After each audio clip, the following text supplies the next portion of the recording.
Hi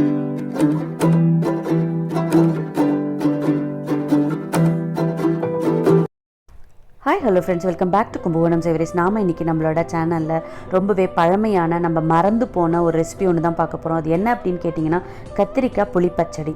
இப்போ இதுக்கு வந்து மெயின் இன்க்ரீடியண்ட் என்ன அப்படின்னு கேட்டால் கழனி தண்ணி, அதாவது அரிசி அலம்பின தண்ணி. இதை வச்சு தான் நம்ம இன்றைக்கி இந்த டிஷ்ஷை வந்து பண்ண போகிறோம். இது எப்படி பண்ணுறது அப்படிங்கிறத பார்க்கலாம். இதுக்கு முதல்ல ஒரு பாத்திரத்தை சூடு பண்ணிக்கணும். சூடு பண்ணிவிட்டு அதில் வந்து ஒரு 2 டேபிள் ஸ்பூன் அளவுக்கு நான் வந்து எண்ணெய் விட்டுருக்கேன். எண்ணெய் சூடானவுடனே 1 டீஸ்பூன் கடுகு, கட்டி பெருங்காயம் போட்டுருக்கேன். உங்களுக்கு கட்டி பெருங்காயம் கிடைக்கல அப்படின்னா பொடி பெருங்காயம் போட்டுக்கோங்க.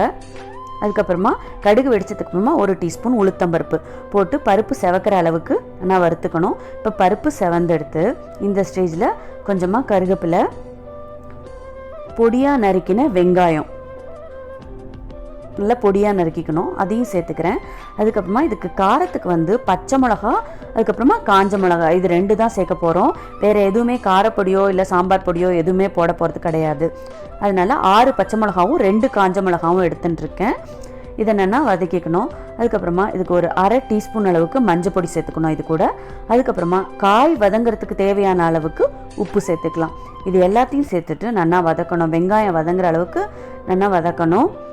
அதுக்கப்புறமா இந்த கத்திரிக்காவை நீல வாக்கில் மெலிசாக இது மாதிரி நறுக்கி எடுத்துக்கணும். இப்போ இதையும் இது கூட சேர்த்துக்கணும். இதை சேர்த்துண்டு நல்லா வதக்கி விட்டுக்கணும். கத்திரிக்காய் வந்து நல்லா வதங்கணும், அது நல்லா சாஃப்ட் ஆகணும், அந்த அளவுக்கு நம்ம வதக்கணும். ஒரு மூடி போட்டு மூடி வச்சிட்டோம்னா ரொம்ப சீக்கிரமாக வெந்துடும். இப்போ பார்த்திங்கன்னா தெரியும் கத்திரிக்காய் நல்லா வெந்தெடுத்து. இந்த ஸ்டேஜில் நான் ஒரு எலுமிச்சம்பழம் அளவுக்கு புளி ஊற போட்டு அந்த தண்ணி எடுத்து வச்சுருக்கேன். கெட்டியாக கரைச்சி எடுத்துக்கோங்க, ரொம்ப தண்ணி விட வேண்டாம். அதையும் சேர்த்து நல்லா கலந்து விட்டு புளியோட பச்சை வாசனை போகிற அளவுக்கு கொதிக்க வைக்கணும். பச்சை வாசனை போனதுக்கப்புறமா கொஞ்சமாக வெல்லம் சேர்க்கணும்.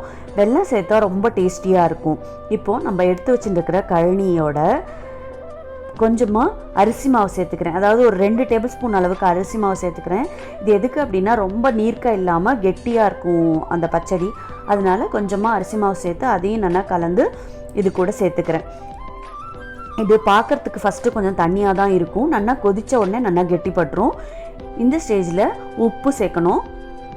உப்பை சேர்த்துட்டு நல்லா கலந்து விட்டுட்டு கொதிக்க விடலாம். பார்த்திங்கன்னா தெரியும் இப்போ வந்து நல்லா கெட்டிப்பட்டு எடுத்து அவ்வளோதான். ரொம்ப டேஸ்டியாக இருக்கும் இதை வந்து நம்ம பொங்கல், அரிசி உப்புமா, இட்லி, அப்புறம் அக்கி உசிலி இதுக்கெல்லாம் வந்து தொட்டுண்டா ரொம்ப டேஸ்டியாக ரொம்ப நல்லா இருக்கும்.